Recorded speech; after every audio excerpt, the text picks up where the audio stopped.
We recently bought a car in Japan on a tourist visa without a residency card. Today we're going to share that experience with you. Thanks for joining us. We're really happy to have you here today. If you're new to the channel, we bought this Kominka old house in Shimane Prefecture in 2023. It's out in the countryside, so we do need a car to get around. We travel to the house multiple times per year on tourist visas, and because we needed to rent a car each visit, the cost really was starting to add up. So we decided to look into buying a car for ourselves. From all of the research we'd done, it seemed that buying a car without a residency card was almost impossible. But we had heard stories of one or two people who had successfully done so. We were referred to a dealership in Tokyo whose main business was dealing with foreign buyers. We started communications with them to understand what the essential criteria would be if we were going to attempt this pathway. Firstly, we needed to own a house in Japan. The house needed to have a car park. We needed to have cash to pay for the car. We needed somebody in Japan to be able to receive the annual tax bill. This person needed to be a resident of Japan, or it could also be a company. The final and most important criteria was to provide the buyer's signature, Japanese address and Australian address verified by a justice of the peace or a notary. This is used in place of the residency card and inkan or hanko stamp. Foreigners in Japan who have residency can obtain an inkan stamp to use as their signature by presenting their residency card to have their inkan registered. The inkan is the impression itself and the hanko is the physical stamp. So because we're on tourist visas, this was not possible. The dealership used Jason's signature and addresses to prove his identity and process the registration name change paperwork. Now, this is not guaranteed to work in every instance, and the reason being that it's very much out of process. So it depends on how flexible the local authorities are and whether or not they'll accept a signature and proof of address instead of a residency card and the inkan. So no guarantees can be made that this will work in every case, but it's worth a try. While we were still in Australia, we collated all the information that they had requested, including the verified signature and addresses, and photographs and plans of the car park. We also provided a copy of Jason's passport, and of course you do need your home country's driver's license and an international driver's permit to be able to drive the car away. We also provided the contract of sale of our property to prove ownership and a couple of bills addressed to Jason that had been sent to the house. For the recipient of the annual tax bill, we nominated the same company that manages our annual land tax bill, so that worked out to be very convenient.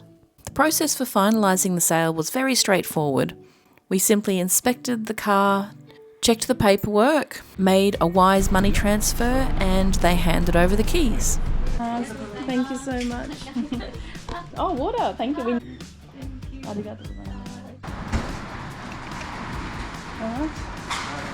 Here we go. Thank you. We'll see you soon, hopefully, one day.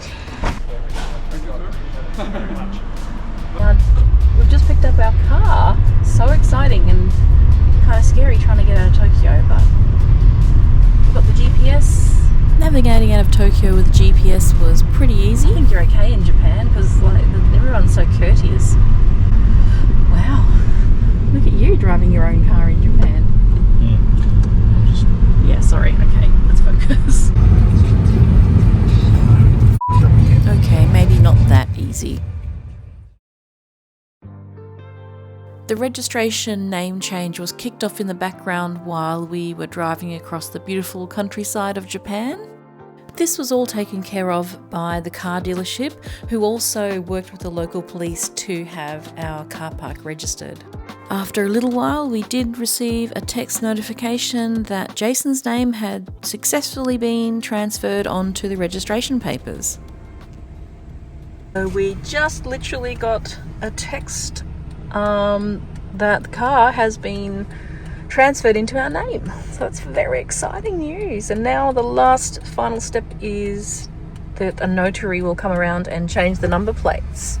As you know, we bought the car in Tokyo, so currently it's got Tokyo number plates, and yeah, we have done it. And now we have to also get our own insurance from tomorrow, so very exciting times.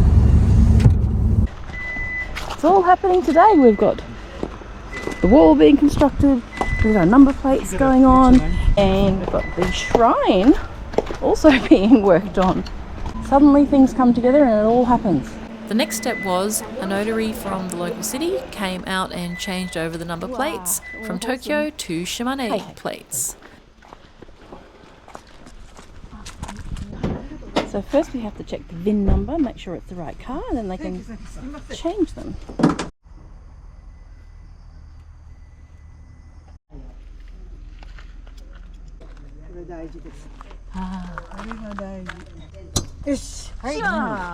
And then Jason was handed the registration documents with his name on them.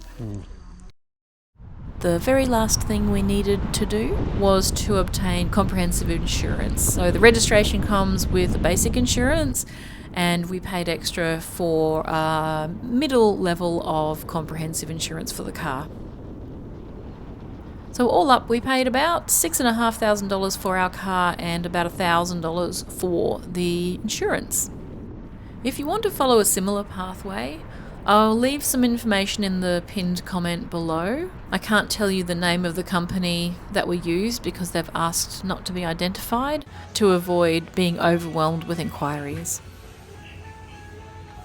To celebrate the car purchase, I decided to buy the car a little present. There's so many cool things in Japan that you can buy for your car, lots of gadgets and great deodorizers, but I just ended up buying this big rubbish bin because we do like to visit the convenience stores on our road trips. Something else exciting that we managed to achieve recently was obtaining a Japanese mobile phone number, and it ended up being so easy. And I do thank our subscribers who suggested the mobile SIM card plans.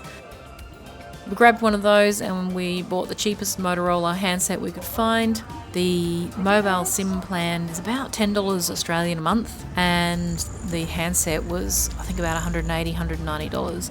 So that was a nice cheap and easy solution, and now we have a phone number, which is very handy for many things, including orders and online registrations for services, and some of the local city services in Masada require a phone number on the account.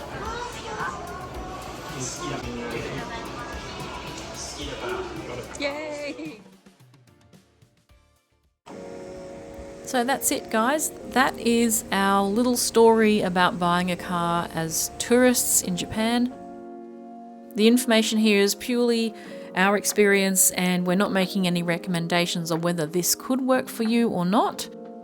But I think the main takeaway is that it's the lack of residency card because they can't identify who you are, and they can't use that typically to register the car in your name. And so by providing verified signatures and addresses, etc., it could be possible. So if you work with a car dealer using this process, you might have success too. This video has been really off topic. We normally talk about our renovations and our adventures around Masada. So I have so much to share. We've got lots going on at the house. I really look forward to sharing some of them soon. I think we'll kick that off with Jason fixing the little bridge between the house and the annex. We've also got some exciting work happening on the shrine out the back as well. Okay guys, thanks for watching. We'll see you next time. Bye.